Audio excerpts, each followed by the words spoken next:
안녕하세요. 부모교육 전문가 임용주입니다. 시간이 정말 빠릅니다. 설 연휴 지났나 싶은데 어느덧 봄이 다가오네요. 잠깐 설 명절에 읽은 부모 자녀에 대해 깊이 생각해보는 계기가 된 기사 이야기를 하려고 합니다. 자식 많아도 소용없다. 명절이 더 외로운 폐광촌 어르신들의 이야기를 다룬 기사였는데요.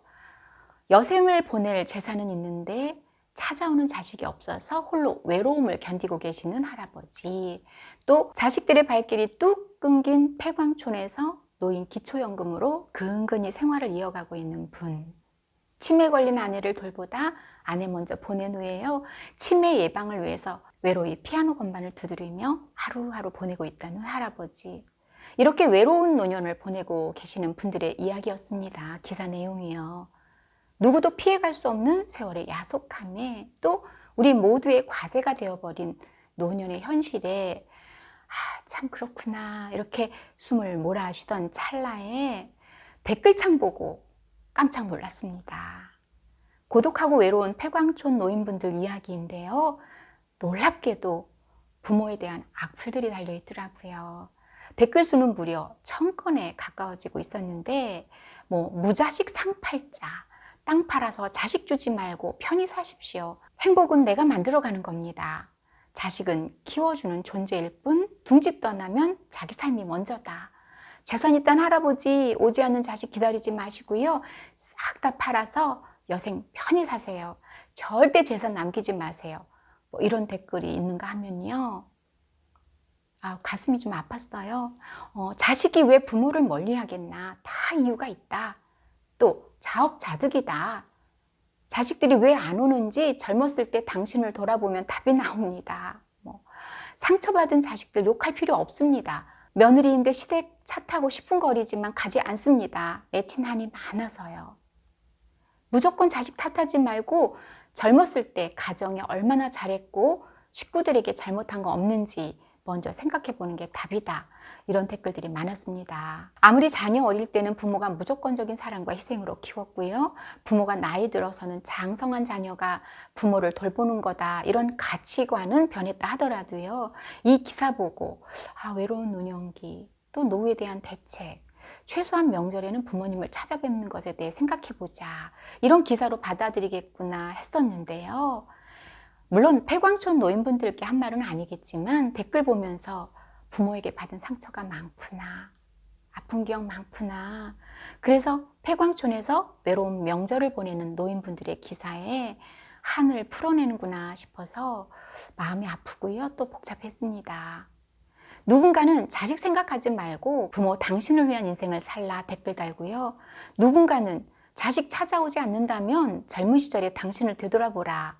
이런 일침을 가했을까요? 부모는 찾아오지 않는 자식에게 서운하고, 자식은 부모가 왜 부모 노릇도 제대로 하지 않았으면서 효도를 기대하고 있느냐 했습니다. 애써 키워놨더니 찾아오지도 않고 서운하네 라는 생각을 시작으로 끝내 자식 다 필요 없다, 자식 없는 것처럼 살란다, 또는 내 말년 너무 불행하다 라는 마음이지만 또 여전히 오지 않는 자식을 기다립니다.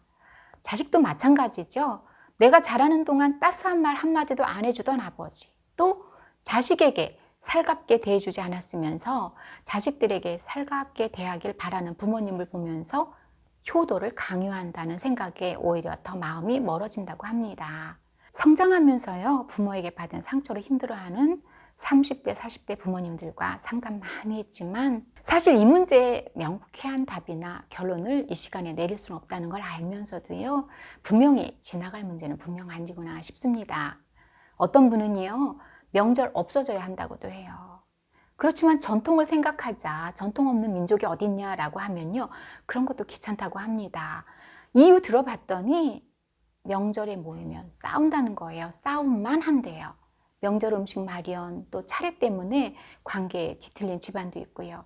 가족이 말이나 말투, 행동, 또 생각이 맞지 않아서 부딪히는 집도 있습니다. 서로 만나지 않아야 싸울 일도 없다는 얘기도 합니다. 명절에는 가족이 만나게 되잖아요. 근데 만나면 즐겁고 행복하기보다는 무슨 말을 어떻게 해야 할지 몰라서 대화 부재 상태, 또 겨우 몇 마디 했더니 명절에 듣기 싫은 말 1순위가 돼버리는 거죠. 이런저런 이유도 명절마저도 부정적으로 느껴지는 겁니다. 가장 가깝지만요, 가장 이해하기 어렵고, 그러다 보니까 원망이 커지는 사이, 애증이 되기 쉬운 사이가 가족인 것 같습니다. 지금 노년기 부모와 중년의 자녀가 갖는 갈등과 원망의 골이 깊은 부분에 대해서 얘기 드리다 보니까요, 이 시대 자녀 교육을 어떻게 해야 할지 생각하게 됩니다. 그 시대의 문화나 자녀 양육이 지금과는 굉장히 달랐어요. 그렇기 때문에 시시비비를 가릴 수는 없습니다. 그래서 댓글도 관점의 차이가 컸을 겁니다. 하지만 지금 우리 부모는 조금 더 잘할 수 있어요. 20년 후, 30년 후 육아관 변화가 오더라도 부모 자녀 서로 아픈 기억을 최소화시킬 수 있습니다. 사랑도 관심도 제대로 준다면 가능합니다.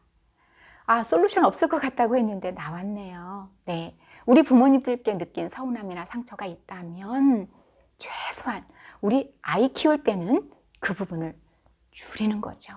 부모 입장에서 자식 괴롭히기 위해서 모든 것 다 주고 쏟아붓는 경우 없습니다. 부모의 사랑이 부담되지 않게 부모는 자식에게 잘 주고요. 자녀는 그런 부모님의 마음을 잘 받아야 하는 것 같습니다. 부모 자식 간은 일방적인 사랑이라고 하지만요, 말 잘하고요, 잘 듣고요, 뭘 원하는지 생각해 보고요, 원하는 거 제대로 주면 됩니다. 완벽하지 못한 사람끼리 부모와 자녀로 만난 건데, 우리 마음속에서는요, 서로 완벽한 사람을 원합니다. 특히 부모는 자녀에게 너무 완벽한 걸 바란 건 아닌가 싶어요. 말로는 그렇죠.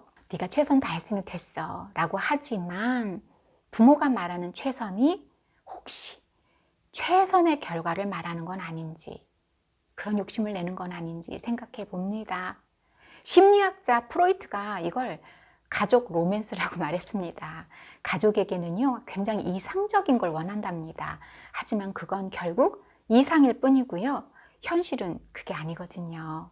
외로운 부모 기사에 달린 악플, 뿌린 대로 거둔 거, 이런 댓글에 충격받을 게 아니라 지금부터 잘 뿌리면 됩니다. 상대방 입장에서 말했는지, 마음 이해하려고 했는지, 말로만 경청이었지 실제 마음을 정말 기울여서 들어줬는지, 자녀 입장에서 생각했는지, 이렇게 괜찮은 부모 노릇 하는 것에 대해서 돌아봤으니까 이 또한 의미 있는 것 같습니다. 오늘은 여기까지입니다. 너무도 깊이 있는 이야기라서 한 번에 마칠 수 없지만, 지금까지 자녀 양육에서 강조했던 공감과 경청, 인정과 칭찬, 올바른 훈육과 아이에게 말할 때 부모님의 말 습관, 이런 것들의 중요성을 깨달았고요. 앞으로도 마음을 다해서 부모 교육에 매진해야겠다는 다짐도 했습니다.